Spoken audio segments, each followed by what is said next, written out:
Hey everyone, what's up? If you've been following me for a while, you've probably seen this keyboard in a lot of my videos. This is the Arturia MicroLab, and I've used this keyboard for several years. I've traveled all over the country with this keyboard, making music while I'm taking trips or I'm on vacation, and it served me pretty well. So when Arturia announced that they're making a follow-up to this keyboard, I was definitely intrigued.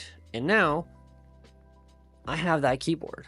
So let's take a look at the differences between these two keyboards and maybe decide which one's better. Should you get the new one, or is the old one probably gonna be the best for you? Let's dive in and find out. But before we do, don't forget to like, comment, and subscribe. So why do I like the first generation of the Arturia keyboard so much? Well, a couple of things. One, the cable is always on this keyboard. It's tough for me to lose that cable if I ever need to plug in and play something. Most of the devices we use today are USB-C, so I kind of bring an extra cable with me. But I recently was in a tight spot where this cable being wrapped around this keyboard came in handy, so I have to give it props for that. Second, we have all of these rubber bumpers all around the keyboard, which these do come in different colors when you could buy this. I got the black one just to keep it simple, but it also came in blue and orange, which was a unique way to kind of express yourself on this keyboard. And apart from just those bumpers, the overall keys are super durable.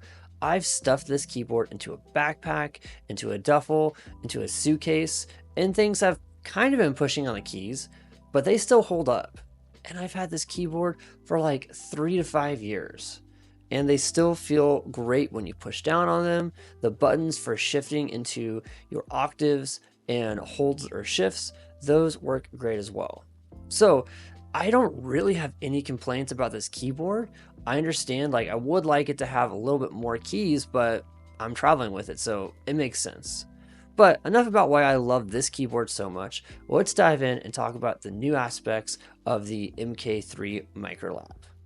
So when it comes to new aspects for the Arturia MicroLab MK3, there's not a ton of new stuff, but there's enough to consider maybe not bringing this with you when you travel.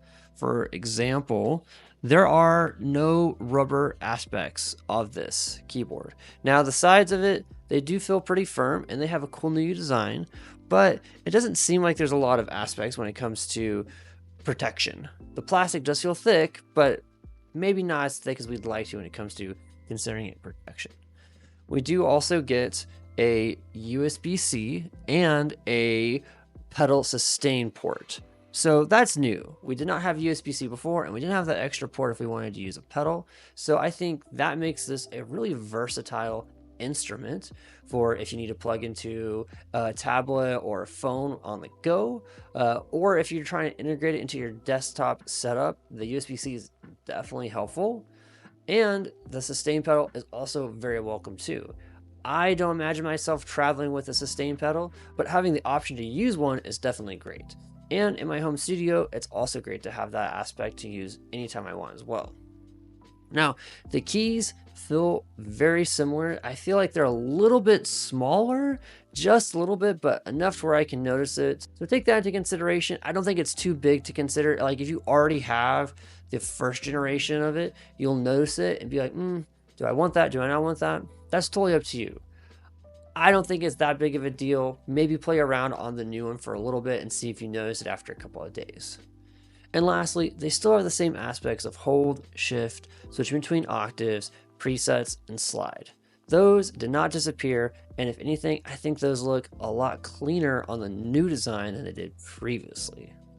So, which one's going to be the best keyboard for you?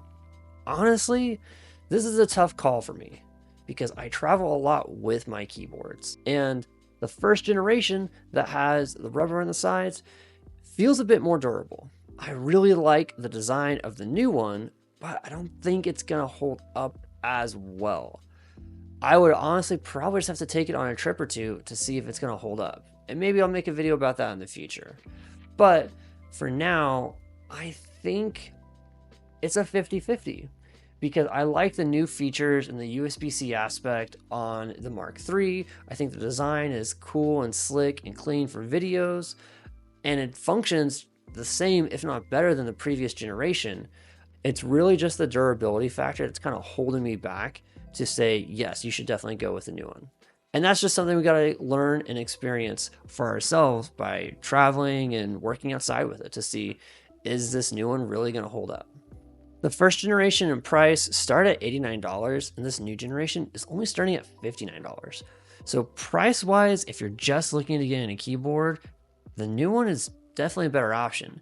But again, it's this durability factor that I think that's really going to help people make this decision on which one they should get for themselves. So take a look and see if you're going to be traveling a lot. Maybe see if you can pick up the previous generation online somewhere, or maybe on a secondhand marketplace. But if it's mostly for an indoor studio and you're not really going to be moving around with it a lot, I think the Mark III is a no-brainer. But let me know what you guys think. Do you guys think you want that sleek new design over the durability? Are you planning on traveling a lot with either one of the keyboards? Let me know your thoughts in the comments below, and don't forget to like and subscribe. Peace.